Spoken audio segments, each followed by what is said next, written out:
hürmetli Tufan abinin icatdaşları, Tatar halkı, Respublikamızın cemaatçileri zor yuvatın düşer oldu.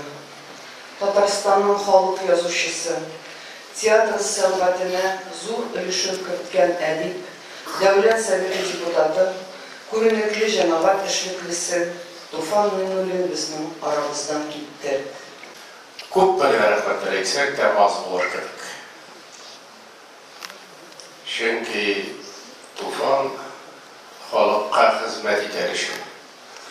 Tufan Tatar balasi, avul balasi, o'zining kelgan fikrlari bilan, o'zining Alloh taolodan atiyasidan bergan salat, talant bilan barımızda bizim ko'nglarimizga kelib kirdi. Tufanni nechik bor shulay yaratishadi ketdi. Chunki o'zimizning yozmishimizga betaraf bo'lmagan har kishi onun her so'zi, her intilishi, her harakatin kuzatib tursa, ol her vakit bizning turda, o'zimiz turda bo'ladi. Biz bu uchrashuvdan tag'inda o'zimizning hislarimiz bilan o'zimizni ruhlanib ettirib, tuyib, ishlarga, yasharga tiyishmiz. Rahmat. Barışına.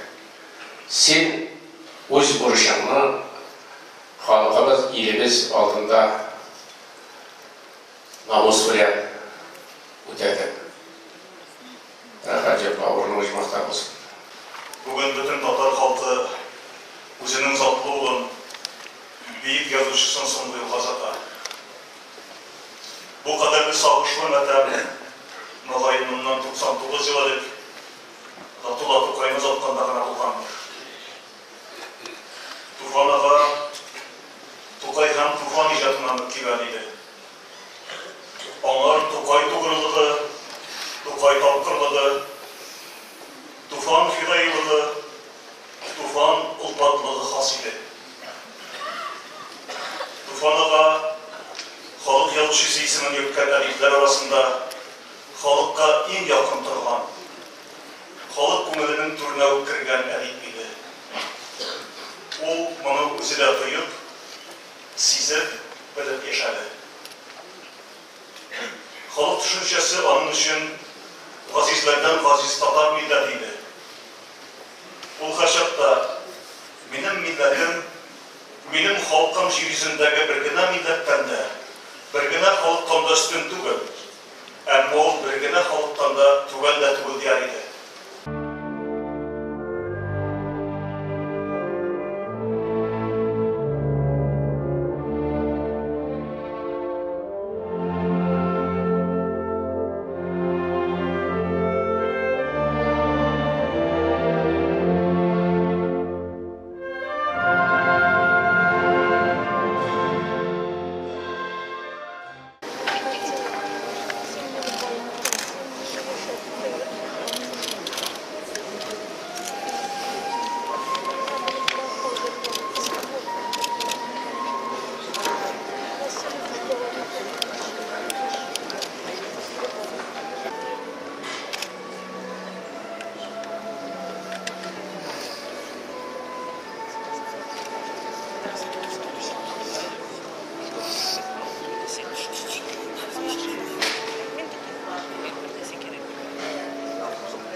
Sì, non ho passato dei 3 minuti.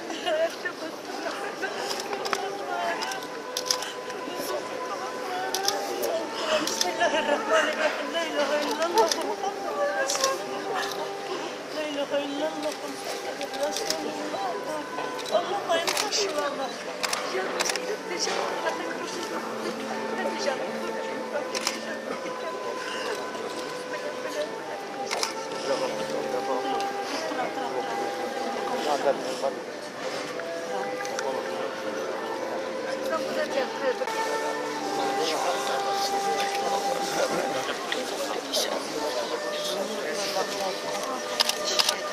ederim.